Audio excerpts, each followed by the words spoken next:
Hi, welcome to Hotty Toddy Homemade. I am your Gameday Gourmet Betsy Kelly, and I'll be showing you easy and delicious recipes perfect for tailgating, the Grove, or just sitting in your living room and watching the Rebels play on TV.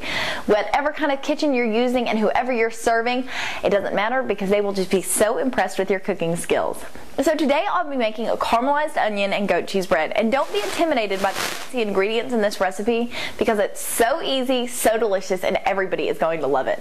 So to begin today, we'll need a cup of chopped pecans, a medium onion sliced in half, which I did in our pre-prep before the show, a tablespoon of butter, about 5 packets of sugar in the raw, or about the tablespoon, whichever kind you're using, 10 ounces of goat cheese, which you can find in the specialty cheese section of your grocery store, some honey, and a loaf of French bread. So to begin today, we're going to want to set our oven to 350 degrees, and we'll take our chopped pecans and our cookie sheet, and we'll spread these in a nice thin even layer, just like that.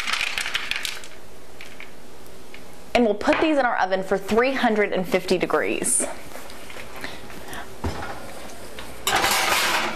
Okay, now that you have your pecans roasting in the oven, you're going to caramelize your onions. Now this part of the process takes the longest. It's going to take about 25 minutes to get your onions caramelized. So when you're making this dish, make sure that you account for time.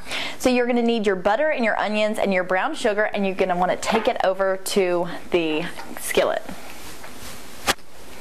Okay, to caramelize our onions, you're going to want to heat your skillet at about a medium heat, and then you're going to want to add your butter. And it should melt really quickly and really easily, and everybody loves butter, so I'm gonna let this melt. And then with the butter, you're gonna want to add all of your onions and your brown sugar, so you hear it nice and sizzling. And this pan's a little small, so I'm only going to use about half of my onions, but depending on how many people you feed, that is what is important. And you're going to add your brown sugar, which is the key to caramelizing onions. And by caramelizing them, you're going to want to get the nice, rich, sweet flavor out of the onions. So they're going to turn brown and get kind of clear. Okay, so I've added some water to our first pan so it doesn't burn, so that they can continue to caramelize. But before the show started, I had another pan at the second step. And this is what they should look like. They're really nice and golden brown, and they smell delicious. All the sugar and the onion came together, and it really brings out the natural sweetness of the onion, which will make a delicious spread on our bread. So I'm going to take our finished pan over to our workstation.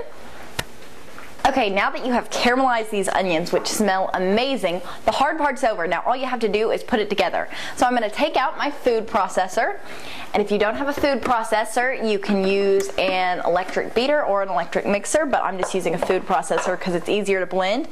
And you're going to take your goat cheese and your caramelized onions, and you're going to put them in the carrier.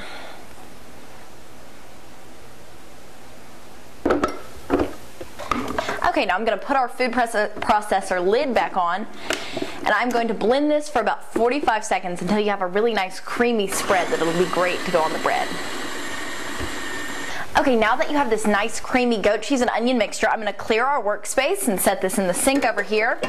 And don't forget about your pecans. Mine are in the oven, and they smell like they're about finished, so I'm going to go check on them because I bet they are wonderful and toasty.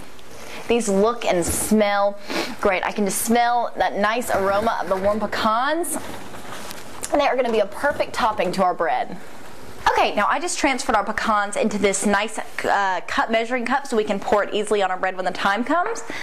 I'm just going to move this bowl out of the way. And now we get to see our goat cheese spread. It looks so good. Alright, we'll take it off like this. We'll open up our bread. And you just take it, you just spoon it out, and you spread it on. And it does not have to be perfect. I mean, again, this is homemade. You're not at a restaurant, and you're feeding your friends and family. And I'm sure they'll just be happy that you are doing this for them. Okay, I just finished spreading all of our goat cheese mixture on. So now we're going to take our chopped pecans and sprinkle them on top. And then we're going to take honey, drizzle it on top of it all. And this is going to be a dish that everyone is going to just love. Well, that's all the time I have, but remember that the quickest way to a rebel's heart is through his stomach, so make sure you keep it Hotty Toddy Homemade.